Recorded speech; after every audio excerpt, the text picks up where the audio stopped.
Yeah. All right, stop this hospitality. This is ridiculous. Come on. Yeah, stop it. It's crazy. Okay, let me just, what I want to do in this session, I'm just going to go. I don't care what they say. Doesn't matter.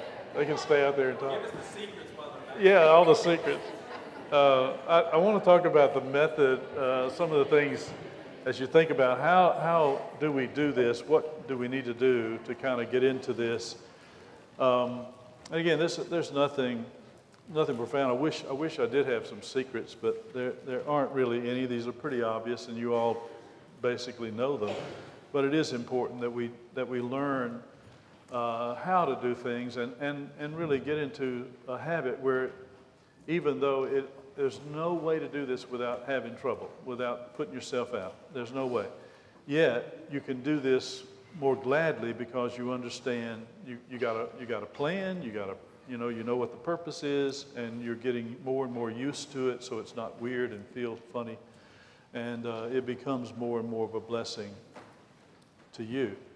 So that's what I want to consider now, just some directives on how to do this, how to do hospitality. What do we do? Well, there are 4 things that just to remember. First is pursue it. That's what you're commanded to do. And remember remember the translation of that passage in Romans where Paul says, given to hospitality. The word given there is the word persecute that's used elsewhere to describe the act of persecuting others. And persecution requires, you're dedicated to something. You devote yourself to an end, which is killing people or arresting them, torturing them or something. But you've got this goal, and you go after it, and you seek opportunity to carry out your purpose. And that's the idea. Be devoted to hospitality like that. You've got a goal to show kindness to strangers and to others, to the people of God and to the world. So seek out these opportunities. Give yourself, devote yourself to doing it. In other words, don't be passive in this. Don't wait for somebody to say, hey, can I come and eat with you? Or can you do something here or there? Seek out these opportunities. The whole point is that you need to be aggressive in doing it, pursuing these things. You don't need to have a nice home. You don't need to have a lot of money. You don't need to be a great cook. You don't need to be this Martha Stewart-style entertainer. All you need is a willingness to spend the time. That's all you need, and that's something that everybody has. It's just a matter of being willing to do it. And so it's important in developing a mindset. The mindset is really the chief thing here, understanding what we're about and saying, yeah, and really the main thing here is actually showing kindness, compassion, mercy, understanding. Be willing to spend the time. Develop the mindset of hospitality. First of all, realizing it's not optional. I need to do this, and I want to grow in ability to do this, and grow in skill and all the rest. But it's not a competition, It's not we're not trying to be the greatest, most hospitable of all, But you just want to grow in this whole business. This is one of the ways we become instruments in the life and in the lives of one another to really help them be conformed to Jesus. You're an instrument in the hand of the Spirit in their salvation. Now, that's the way you have to view it. And that's not overstating it. That's just reality. The Spirit uses you that way. And so view it that way. That's a pretty big privilege. That's a great opportunity. It's an opportunity then to have a hand in the salvation of others, and that's not something you take lightly or neglect. Secondly, plan for it. And this is one of the things that you just need to do. If you don't plan for hospitality, you won't do it. There are certain times when the opportunities are going to be present, and you know ahead of time, tomorrow we're going to have an opportunity for this. Now you don't know if you're going to be able to pull it off, but you don't know that there's going to be an opportunity perhaps tomorrow to have a time of hospitality in one form or another, either having somebody for lunch or just getting together in the afternoon or whatever it might be. But you know that's coming. That's an opportunity to do it. When you have conferences or special events, you know, okay, well, there are going to be people that are coming, and if they're not strangers, there'll be people that I don't know that well, and this is a good opportunity to get to know them better. And so you know that ahead of time that there's going to be an opportunity. When there's a disaster, and we've all had that. We've had it with the hurricanes, sometimes with refugees coming and spending extended time here in our homes and in the area. Well, those are obvious times for hospitality, and that's been a great opportunity in the past. We've had tremendous opportunities to help others who were in really bad situations because of the hurricane or because of the storm or because of tornadoes here in town or whatever. Those things are obvious times for it, but you need to think ahead. You can't plan, of course, for disasters, but if you have, like in hurricanes, we often know, okay, we got a few days warning, it's coming. So then start preparing just like you would prepare for yourself and start thinking about what possibly you might be able to do to help out. These are the things we need to do. So we need to be ready to show hospitality so that as much as possible we're not caught off guard when opportunities arise. In Isaiah 32, the prophet, or God actually says this through the prophet. He says, "The schemes of the schemer are evil. He devises wicked plans to destroy the poor with lying words, even when the needy speaks justice. But the generous man devises generous things, and by generosity he shall stand." Now, it's interesting, of course, he's talking about things that are going on in Israel, but to take that out of that context for a moment and just say, this is the way it works. It is true that the evil man, he sits around devising ways that he can scheme against, hurt people and steal from people and do whatever he wants to do. He actually plans that. But the generous man plans how he can be generous. He actually thinks about how he can do it. So just as the evil man plans evil deeds, so the generous man seeks opportunities to be generous, and he plans for that. So that's really what we say here. You know that you have this obligation. So do some holy scheming in that regard. Think about it. Be ready to take advantage of the opportunities to exercise generosity and hospitality. And this is, again, one of the reasons we don't do hospitality, because we're just not ready. And you know how that happens. Sometimes it's not your fault. It just happens. But you know there are people that they need something, and you know that day you don't have anything. You don't have anything. You didn't plan ahead, and you're just not able to do what needs to be done because you're not ready. But that's the reason why Paul says, don't forget this. Don't forget to entertain strangers. Well, we have to be ready for these opportunities that arise. And like I say, always kind of go into Sunday or other special occasions knowing, okay, well, let me make enough for 2 or 3 others or 3 or 4 others, and in case there are 3 or 4 others that can come. So we're all set for that. We're ready to go. We've got extra for them. And then, of course, there are going to be times when you're just caught off guard, and that's that. Well, in that case, you do it anyway. You just do it. One of the ladies in one of the churches, and honestly I do forget where this was, but she said, "Don't let your pride keep you from exercising hospitality." And what she meant by that was, she said, you know how you don't want people seeing your home when you're not ready. You didn't think about it, and now your home is a mess, and now here's somebody that you really need to invite over, and yet they're going to walk in and it's not like you want it to be.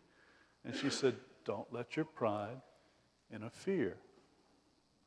You just say, you know, if you don't mind a messy house, you're going to see one. You're about to see what that means. You're going to see the definition of messy house. So that's all right. That's okay. Just do it. That's hard. Never allow your pride to keep you from being hospitable. Hospitality is always more important than impressing people with your skill in cleaning or cooking or arranging or decorating or anything else. The hospitality itself is what is important, not the surroundings. And you know, sometimes all you're going to have is a hot dog, maybe. You may not have much. That's okay. It's not the food. It's spirit. It's the spirit of the thing. So planning for hospitality, you think about it ahead of time. So, for example, make a list of people that you really haven't either been with in a long time, or you just don't know very well, and maybe you haven't gotten together with them ever, members in the church. That it's not that you don't like them, it's not that you're avoiding them, it's just that you don't ever run into them. You're not in the same circles. But there they are, they're over here. You're in the good side over here, and they're in the weird side over here. And I hadn't invited anybody from the weird side in a long time. And so you invite them over and you get to know them, and that's important. And be collecting some good, inexpensive, hopefully tasty, simple menus, simple things that don't take a lot of time and everything takes trouble, but it doesn't take a whole bunch of trouble. It's not real complicated. It can be something that's good, tasty, hearty, but it's pretty simple. Collect some of those menus, recipes, things like that, and then try to keep hospitality food on hand. That is bologna and hot dogs, those kind of things where, if all we have here is hot dogs, well, we got hot dogs. You can have a hot dog. Or you can have this or that. Something that you're ready, that on kind of the spur of the moment, you can actually handle. And it's not fancy. It's not the best thing they're ever going to have, but that's not the important thing. The goal, and this is what the next one is, remember the goal. The goal is not to impress people with gourmet food or expensive decorations. The goal is to minister to others, to serve others, to encourage them. And so the focus of hospitality is the open door, not the full table. The focus is upon a warm welcome, not a showplace surroundings. The purpose is not primarily to entertain, but to profit, to help. And of course, when you help people, that's refreshing, that's entertaining to them, even though it may not have been so exciting that they're going to write it on Facebook or something. Your open door really signifies the fact that you're willing to minister to others rather than seeking to be ministered unto. You're not always looking for somebody to help you. You're wanting to help others. And that signifies the open heart. You've got a heart that's open to others, which means is a heart that's flooded with the love of Jesus. That's what we're talking about. So the Bible tells us that godly concern the godly concern of a true friend is better than a feast. Listen to Proverbs 15 again. This is Proverbs 15:17. Better is a dinner of herbs where love is than a fatted calf with hatred. So if you can invite someone into a peaceful, friendly home, that's a blessing. And it may be that all you had was kale or something.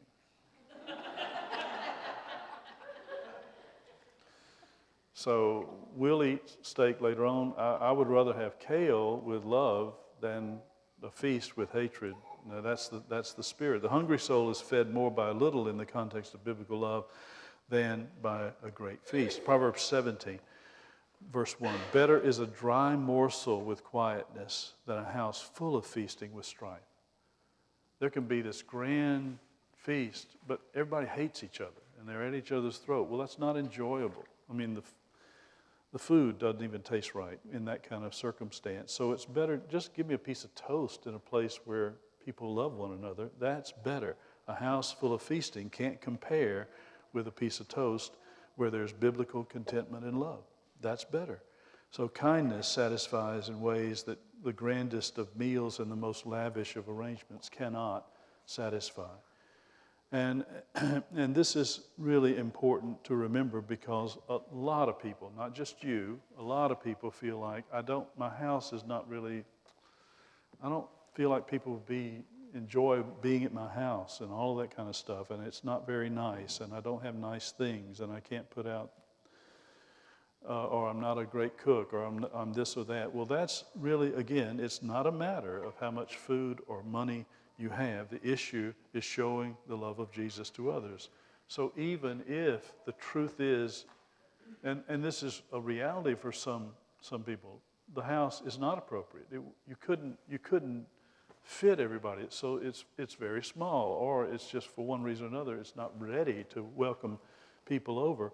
Well, what do? You still can do this. You get an alternative location, or you go and ask somebody, hey, can you go why don't we go together and invite some people over, and do you mind if we use this place or that or your place? Whatever. Well, you can do that. That's okay. That's the thing. You're never in a position where you can't do anything. You can still give even if you don't have a lot of money or you don't have food enough to share with 5 other people. Still okay. You're giving, if you give concern and love, you're meeting the goal here. You're showing your concern for others. You're doing something to try to show you care about them. That's the point. And that's important for us to remember. Remember, a lot of these commands, when Peter writes to the people, when Paul writes to the Hebrews, those people that they were writing to were under persecution. They were in a time of persecution.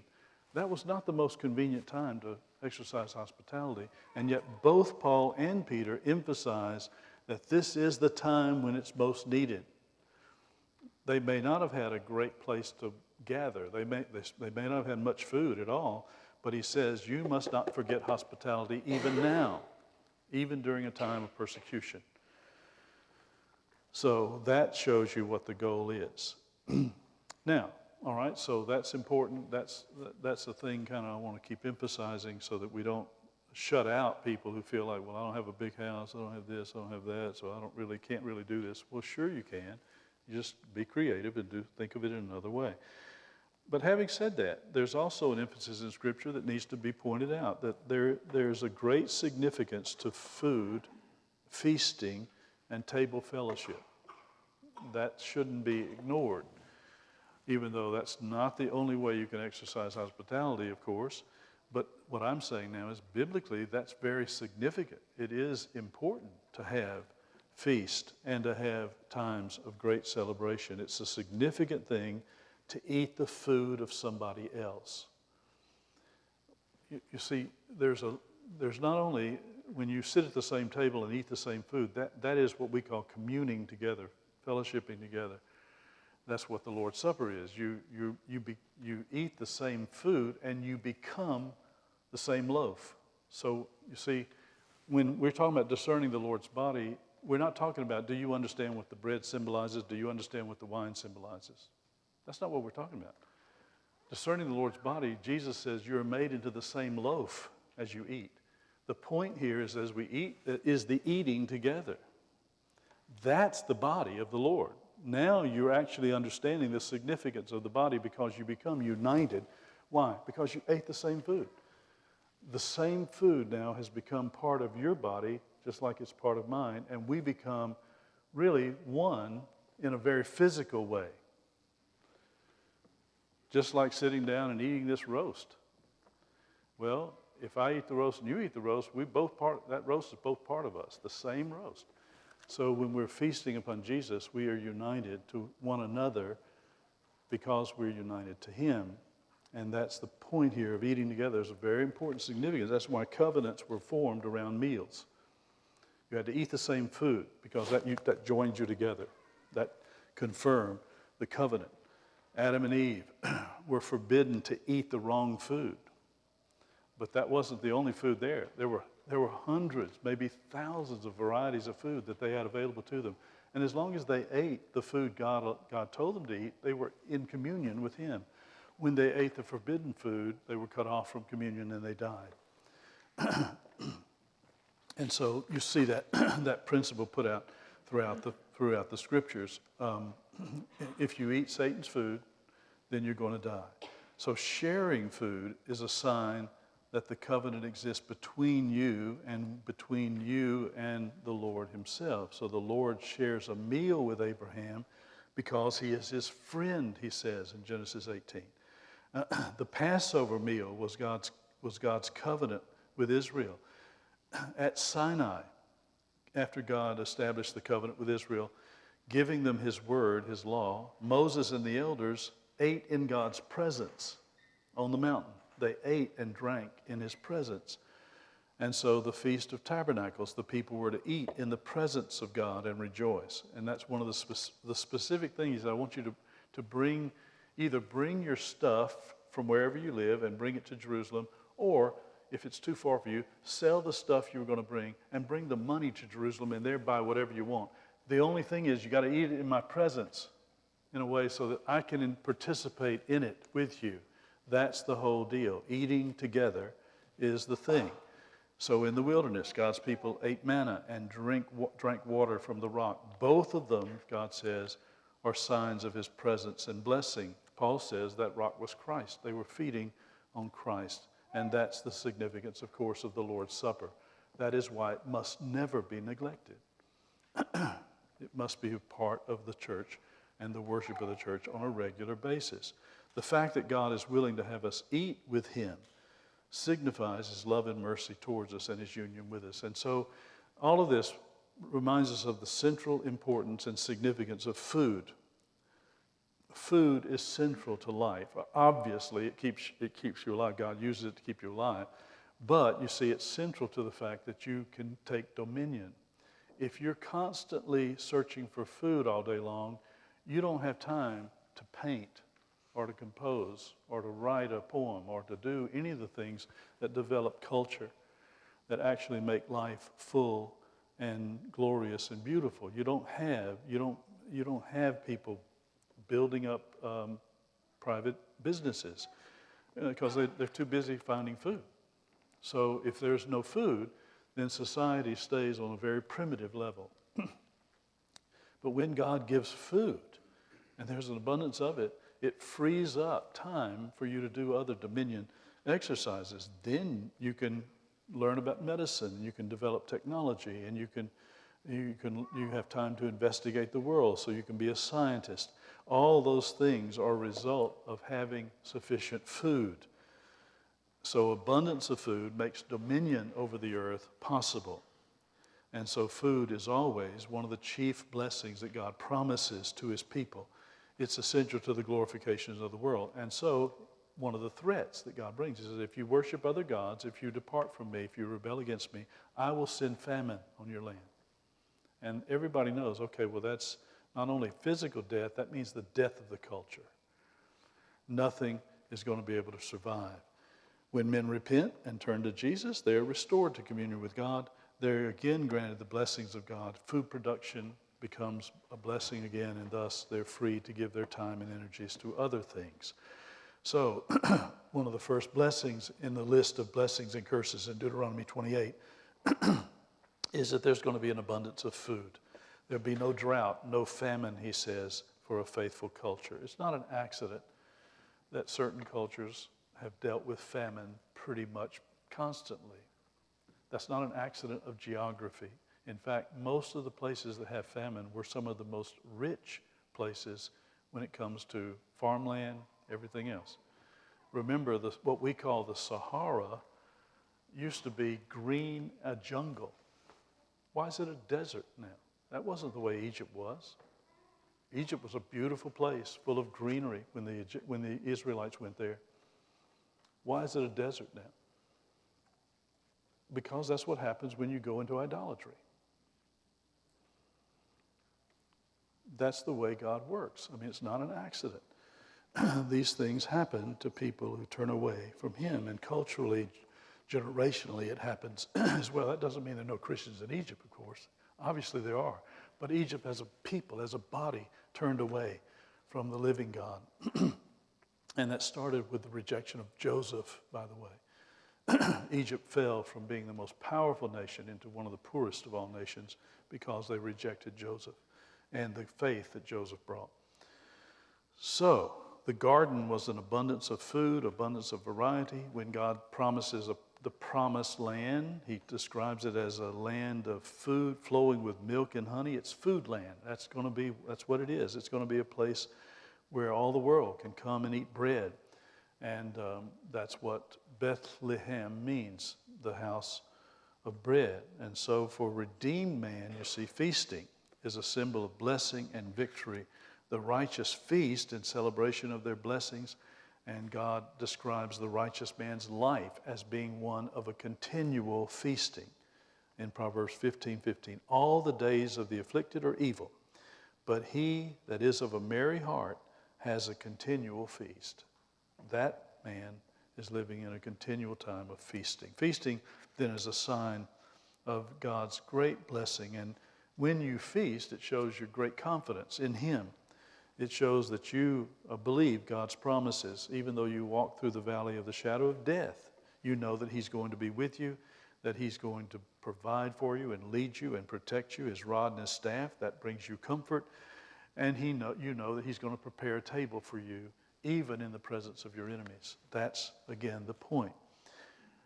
The man who can eat in the presence of his enemies is a confident man. He's not afraid. He's one who has great peace because he knows the Lord is on his side. And if, as the psalmist says, the Lord is on my side, whom shall I fear?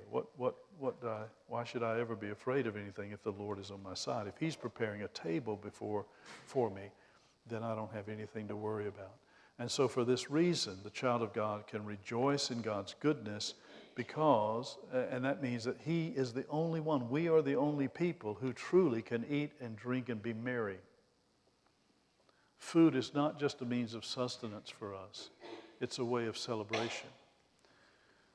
And that's why I understand that, I have to be careful now. I understand that there are certain physical conditions that require certain diets, and so that's perfectly legitimate.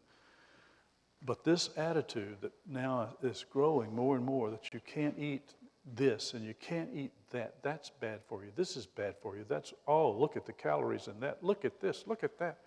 And so everybody's trying to eat leaves all the time, and that's about it, because they think that's eating healthy. Biblically, that's not the way it works. That's just not the way we're to think about food. And this is a really bad spirit. Now, that's not at all saying don't be careful about what you eat. Obviously, eat a balanced diet. Be wise. Don't be crazy. Don't be insane. But the point biblically is God gives you all things richly so that you can enjoy them. And if you're just, for no reason other than thinking this is good and it sets me apart and is going to make me live forever, whatever your rationale, if that's the reason you're staying away from good food, then you have a wrong spirit. That's not the right attitude. When you read the scriptures, you think about how it is that God, how should our attitude toward food be? It shouldn't be the modern attitude. And I'm setting aside medical reasons for not eating this or that. I understand some people can't eat sugar, perfectly fine. But sugar is not bad for you. You say, well, processed sugar. All sugar is processed. You can't have sugar. You got to break a cane, and then you can eat it, but you just processed it by breaking the cane. Everything is processed. And so come on, think about it. Even the world has all this stuff. There's not like a chemical machine that invents all these things out of thin air. God is the one who creates this stuff, and it's not bad for you to eat it. Now, I realize, yes, there's some things that are bad. Okay, all right. But this spirit is really wrong. The writer of Ecclesiastes, listen to his words. This is Solomon, of course, but listen to what he says. This is Ecclesiastes 2:24. Nothing is better for a man than that he should eat and drink, and that his soul should enjoy good in all his labor. This also I saw was from the hand of God. This is a gift from God, that you can eat and drink and rejoice in the good things that your labor has brought to you. Ecclesiastes 3, I know nothing is better for them than to rejoice and to do good in their lives, and also that every man should eat and drink and enjoy the good of all his labor. It is a gift of God. Ecclesiastes 5, here is what I have seen. It is good and fitting for one to eat and drink and to enjoy the good of all his labor in which he toils under the sun all the days of his life, which God gives him. For it is his heritage, it's his inheritance. Ecclesiastes 9, go eat your bread with joy, non-gluten-free bread, and drink your wine with a merry heart, for God has accepted your works. If God has delivered you, you know then that your life is in his hands, And that, again, that doesn't mean you can live foolishly or carelessly. It just means that my life comes from Him. And I want to enjoy all the good things that He has given, and it's perfectly legitimate to do that, unless you have a legitimate reason not to do it. And there are those reasons that you can't eat certain things. You have an allergy. You have this. That's also a gift from God, and you understand that. But don't start being the food police. That's not a good spirit, and that's the wrong way of looking at things. Feasting is a sign of God's great blessing to us in Jesus, and it's utterly appropriate for the faithful. And we don't need to be so conscious of limiting or making sure that we don't do too much all the time. Everybody's so concerned we're going to do more than is necessary. Obviously, again, you shouldn't be foolishly wasteful, but the fact is we should not be afraid of doing abundantly if we're able to do it. This attitude, again, that people view that if you are able to enjoy nice things and you do, that's wrong, and that's not the biblical attitude. You see, that's the same spirit that one of the disciples had when that woman brought that expensive case of ointment, remember, and broke it over Jesus and poured it on his feet. And his attitude was, what? We could have used that. We could have sold it and given all that money to the poor. And what was Jesus' attitude? He doesn't say, woman, you should have thought of that. I mean, this is kind of a waste, isn't it? I mean, he doesn't say that, does he? He says, the poor you have with you always. Me, you don't have with you always. What this woman has done is a good thing. It's not wasteful. She wasn't being extravagant. She wasn't showing off. She did a good thing out of love for me. Don't dare judge this woman for what she did. Now that's the spirit we don't see today. That's why we always, at every Christmas, we get bombarded with this thing of don't give gifts to your children. Send the money to support wells. Yeah, send money to support wells. That is a very good thing. Fresh water is a good thing. But why do I have to do that and not give gifts? That's not more holy, you see. The Lord told Israel, listen to this. He says, I mentioned this a while ago. He said, you tithe the increase of your grain in the field that produces year by year. Remember that Israel operated on a 7-year cycle, and the 7th year was set aside as a Sabbath year to give rest to the land. So there was no planting in that year. This tithe that God requires here was to be given in the 2nd, 4th, and 5th years. And it was a tithe. There was another tithe offered every 3rd year that was mentioned later on also in this chapter. But in the 7th year, no tithe could be offered. Well, it's not specified when this tithe was to be offered, but it was probably during the fall, probably during the Feast of Tabernacles. So that you bring a tithe of your offering. Now, you bring either the physical tithe, the sheep or the wheat or whatever it is, your tithe, or, as I mentioned before, you could sell it and bring the money to Jerusalem. And God says, when you do this, when you bring the money, I want you to buy whatever your heart desires with that tithe, and then enjoy it before me, eat it before me. Invite the Levites, invite the priest, invite the poor, but enjoy it before me. Now, think about this. The rule was, but it wasn't be practical, only get what you need and don't buy any more. He says, I want you to spend the whole tithe. Spend the whole tithe of whatever your heart desires, and just enjoy that whole thing. Now, I don't know how much money that would involve, but let's pretend for a moment. Let's pretend that your tithe that year was $1,500. Can you imagine spending $1,500 on a meal? One meal? If I told you I spent $3,000 on a meal, what would you think? You'd think, oh, man, you're so wasteful. How could you do that? There were people who were spending probably the equivalent of that on this celebration. It wasn't just for them. It was for others. It was for their family and for the poor and the Levites. But would you have thought that extravagant? Probably would, because we've grown up in a generation that thinks it's holy to be niggardly, stingy. That's holiness. And that's not holiness. That's not the way God views things, you see. This just shows how different our mentality is. And that doesn't mean you need to spend, $1,000 on a meal or $1,500 or $3,000 on a meal. But the point is, there was nothing wrong with that. There's nothing at all wrong with that, even though it sounds like gross extravagance. But God says, I want you to do that. And he uses the same, and the reason he tells them he wants them to do this, listen to this. He says, I want you to do this so that you can learn to fear the Lord your God always. Why did you spend so much money?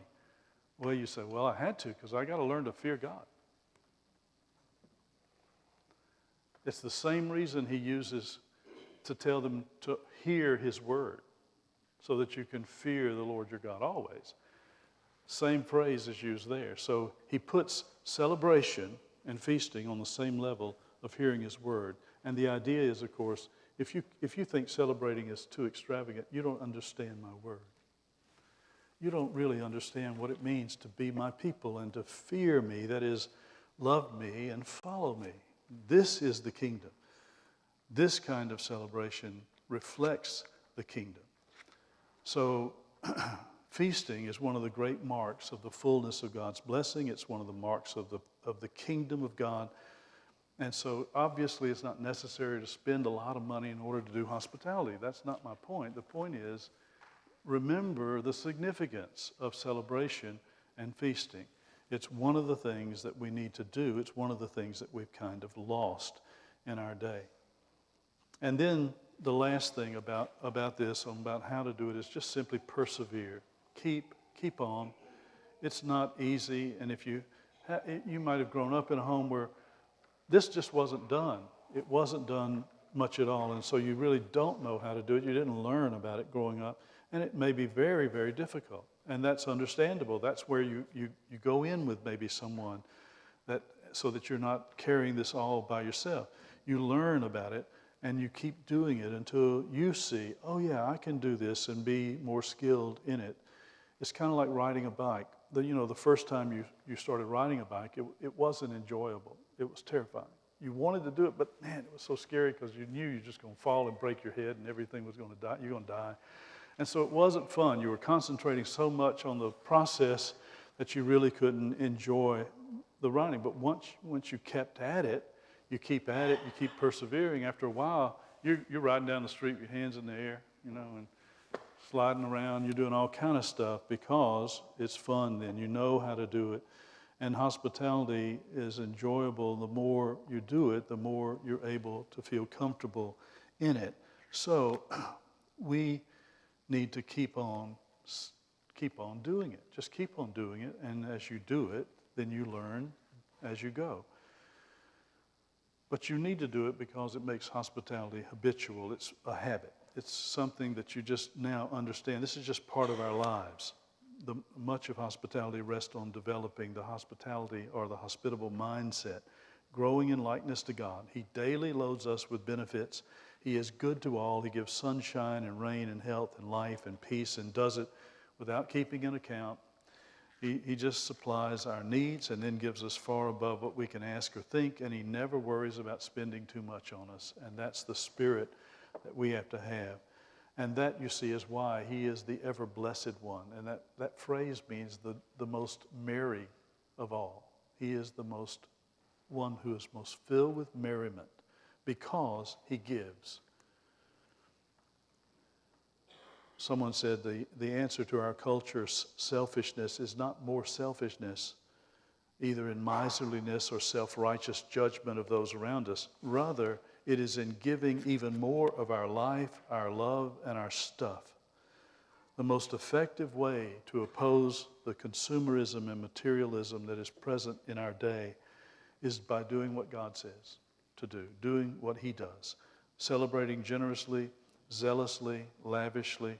Nothing is a greater testimony to the world that is filled with materialism than people who are devoted to hospitality, who love sharing what they have with others. We have to learn the truth of what Jesus said. Paul says, Jesus taught us this: it's more blessed to give than to receive. whole bunch of people don't believe that because they've never done it. We have to learn to do it. When you give, it's more blessed than receiving. That's the way. And exercising hospitality is one of the ways you learn how to do this. Okay, let's take a break and then we'll finish up.